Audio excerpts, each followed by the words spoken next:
reaction of the judgments pronounced by the PEPC? I lost count of the phrase.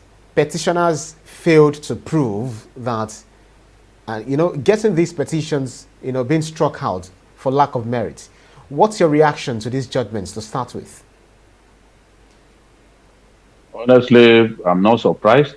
And you will recall that on this program and on Journalist Hangout, I had said repeatedly that some of the grounds upon which the petitioners pinned their hopes were unmeritorious and will amount to a waste of time, the final analysis.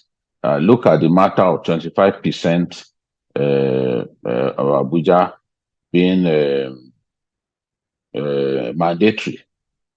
I recall saying that Abuja people do not have two heads. So there's no reason for anyone to think that you must score 25% in Abuja to be elected president. It is borderline insanity for people to think that one part of Nigeria, one very small part of Nigeria is more important than other parts of the country to be accorded a status that was not accorded much bigger states, much richer states, and much prominent states. So I knew all along that it was a waste of time. My disappointment was the fact that lawyers, big-time lawyers that we had always respected all our lives, yielded to probably ethnic sentiments and decided to be pushing that narrative that you had to win, score 25% in Abuja to be elected president. Let's ask ourselves, does it mean that if I scored more than 25% or even more than 50% in 36 states of our country, and I failed to score 25% in Abuja for one reason or another, maybe Abuja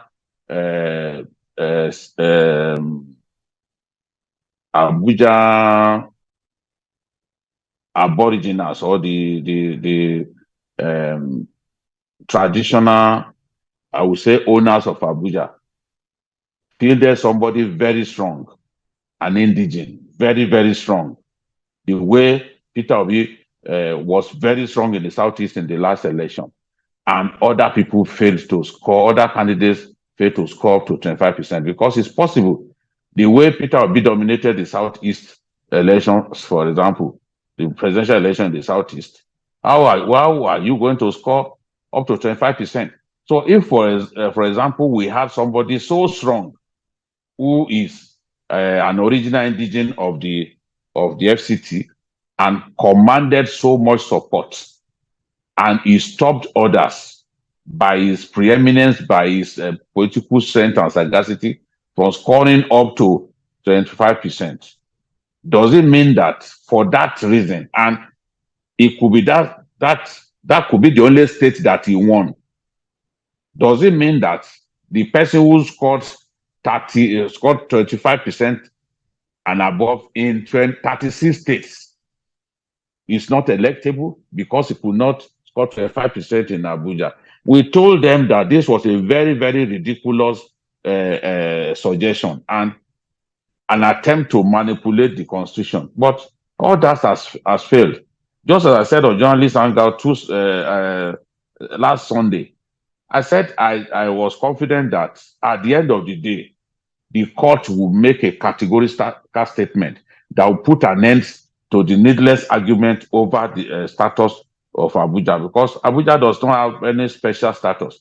The people who live in Abuja, yes, they may be richer than a good number of us because that is where the decisions are made. But they don't have two heads. And because they don't have two heads, Abuja will never be special. Abuja will never be more important in the grand scheme of things than other parts of our country. How do you compare Abuja to Kano, for example? Kano Tadabo, that they refer to as Tumbingiwa, meaning the belly of the elephant.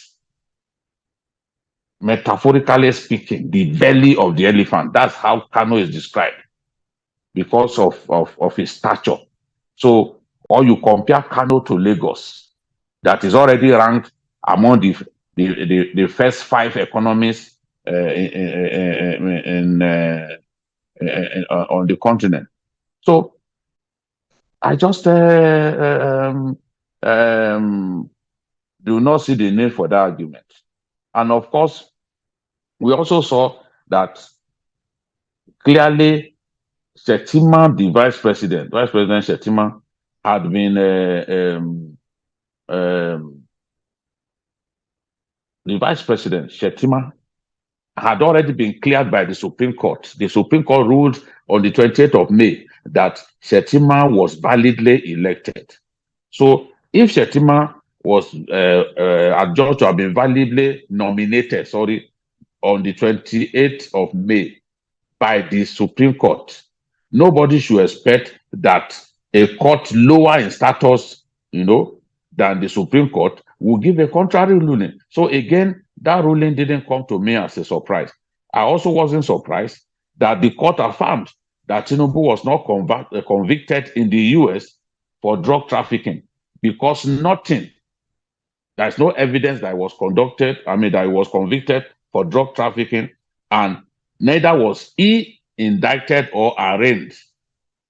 If Tinubu was convicted, if he was guilty of drug peddling and the rest, I know America very well. America, a country that went all the way to Panama to arrest a sitting president because the sitting president was involved in drug trafficking in the US, was involved in destroying lives by being involved in drug trade.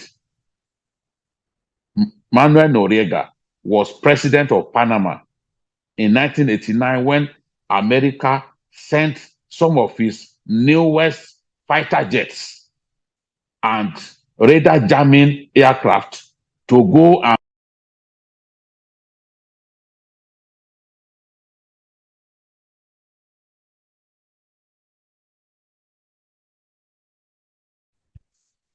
go to that extent. If America could go to that extent to arrest a president for being involved in drugs, no one will expect that Tinubu will go to their country, be involved in the drug trade, and he will still have the latitude to be going up and down. He goes to the US when he likes.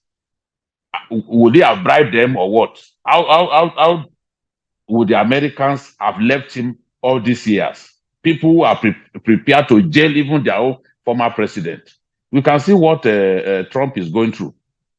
So all along, I expected that the court will affirm that indeed he was not indicted, neither was he arraigned, and for that reason, you cannot stop the election that he won on account of such perceived offenses, including the matter of forfeiture of some money. So all that they needed to do, all that the petitioners needed to do was show evidence that indeed they won this election. But if you ask Atiku or Peter Obi, they never showed that their votes were stolen, and these are the number of votes stolen. If they had done that, the court would have had to look at the invalid votes and the valid votes and declare somebody a winner. In some of the decisions that we have seen in the last few days, in Kogi, for example, you can see that a particular candidate defeated, the APC candidate in court. She went to the extent of saying, oh, these were the votes that I scored. These were the votes that should have come to me.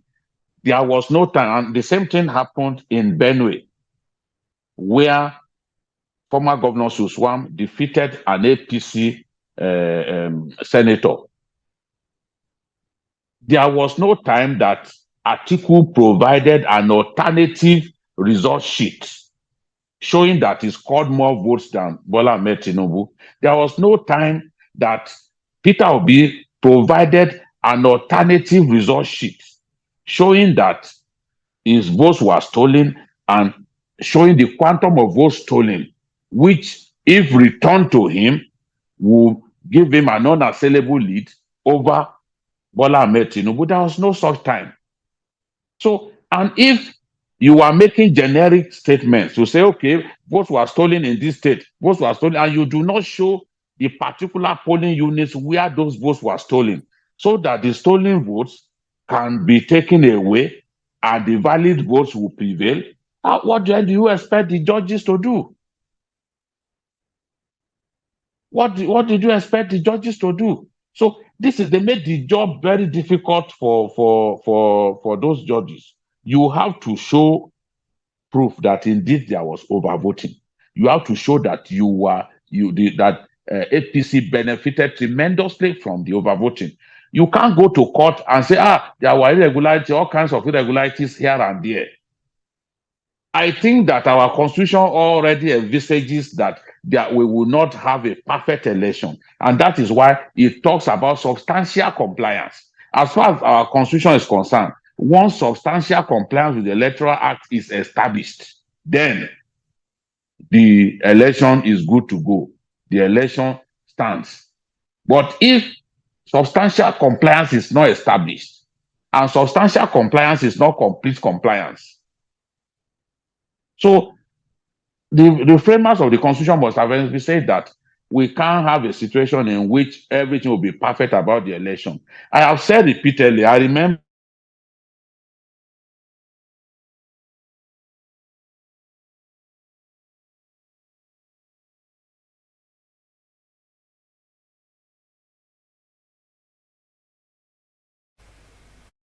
was perfect. When I got the microphone, I told him, I said, young man, there is nowhere I said the election was perfect. Yes, I swore to God that Tinubu won the election because I was convinced that everything put together, irregularities and everything, is the man who won that election. And I've never seen an election like that in which 12 governors of the ruling party will fail to even defend their states. It was a damn close election. So, and I said, yes, I was convinced that he won the election. But I have never told anybody that the election was perfect. How can I say the election was perfect? I never said that. How many polling units did I see? Did I go to the southeast, for example? Because if I'm saying the election was perfect, I'm saying that in Kano it was perfect, in the southeast it was perfect, in Yoruba land it was perfect everywhere. I'm not a fool. I could never have said that the election was perfect. But even in the imperfection of our election, I was convinced that that is the person who won the election. I've been covering elections for years in our country. I have never failed, to the glory of God, the winner of the election. Since 1999, I have never failed to predict the winner of the presidential election in our country. So I was convinced that Tinubu would win that election. And I was convinced that after the election, I was still convinced that he was the winner. That was why I went as far as swearing to God. It is between me and my God to determine whether I was wrong or not.